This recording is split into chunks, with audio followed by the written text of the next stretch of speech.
I'm Elisa Parker. We are capturing some of the wildest moments of Wild and Scenic Film Festival, downtown Nevada City. This year we're also in downtown Grass Valley. You might get a little peek of Grass Valley at the Del Oro Theater. I believe I spoke with Dave of Growth Busters, so check out that interview.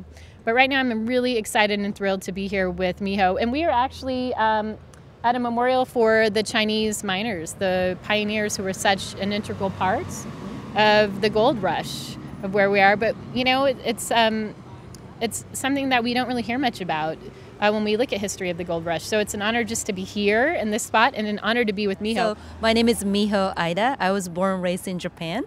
I moved to the United States about 15 years ago.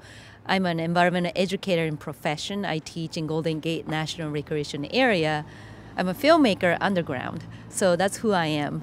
And the film that I entered in at Wild and Scenic Film Festival is called The Sacred Place Where Life Begins, Gwich'in Women Speak. So this film is about providing a platform for this Arctic indigenous people called Gwich'in Nation, especially women, to speak out to protect their sacred land from the potential oil development. In this film, they talk about their relationship to the land, their relationship to the caribou, and why their sacred land came to be sacred land. And also, because this is a film about the women, they also talk about their role as a woman, what they can do. They talk about their hope for the future generations and why it's important to protect the environment for the future generation. Okay, you said, Miho, an underground filmmaker. So of everything you could do, why these women, why this area? Like, how did this speak to your heart, especially to even go and create a film, which you hadn't really done much before? Right. So as a woman of color, I really see somebody like me doing outdoor sports or environmental work in books and media. And I want all girls to see role models who look, sound, and live like them so that they know they can make a difference in their communities and environment. So I work as an environment educator in Golden Gate National Recreation Area, which is a national park. And I rarely hear stories of indigenous people's contribution to the land that we now call national parks.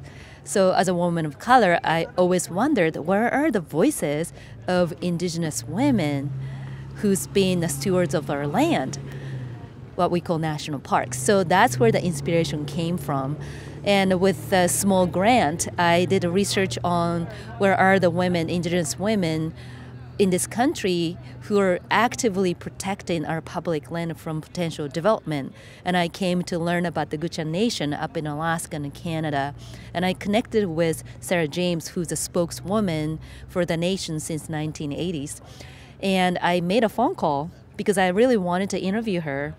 And she said, "Who are you?" So after a half-an-hour conversation on the phone, she said, "We need people like you, so why don't you come up and work with me?" Yeah.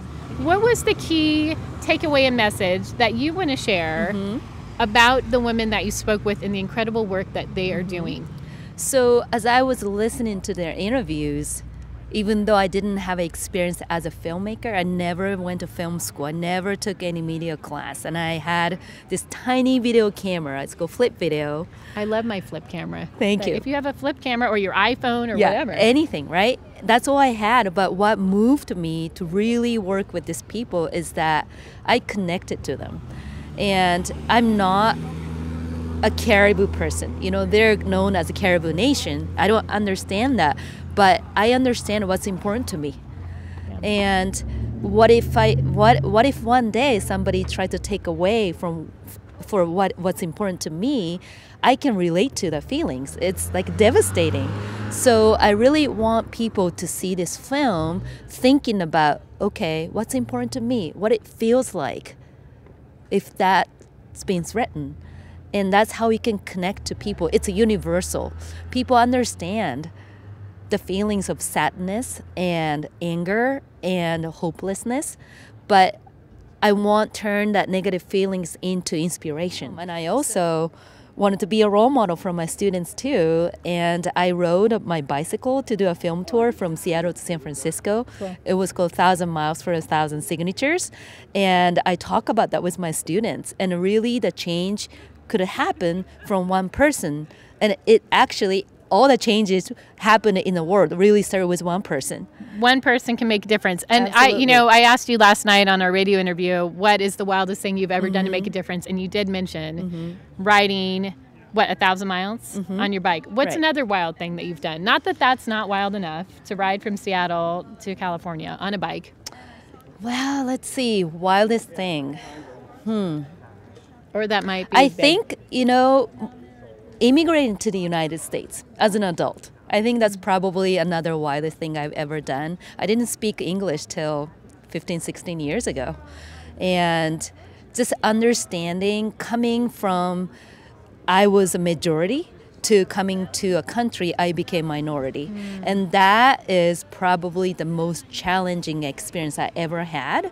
But I found a way to not to let the authority to really defeat me. I took it as an opportunity to be like, okay, now I understand what it likes to be a minority. I really want to create the platform for people who are minority, and in this case, Indigenous women, and have a place for them to speak with the world. So I think that's kind of my attitude to the world. Like I really wanted to create the change. And I think when you asked me last night why it is, and I think I said change. Yeah. Okay. Yeah. So tell them again. The question is, I'm wild About change, creating a change, positive change. And I think using the personal power and responsibility to create the change is probably one of the wildest and a powerful thing that individual person can do. All right, Miho, I'm with you, sister. I'm with you on that. Miho, you are amazing. You're totally walking the talk. And just thank you so much for being here at the Wild and Scenic Film Festival and for sharing your story and also just for doing what you're doing, to be here and to share your personal story as well is really important. So it's good Thank to you have so much, Elisa. This Yeah. is an opportunity. I can't believe I'm part of this film festival, and I got into the national tour as well. Oh, that's awesome. I'm just really grateful. That is so cool. To have this opportunity. So it is going to be coming to a town near you. If you are watching this and you are not in Nevada City, where we are at the Wild and Scenic Film Festival, the Wild and Scenic Film Fest goes on tour across the country. So check out wildandscenic.org to find that. Thanks so much, Miho. Yeah, thank you so much. Bye.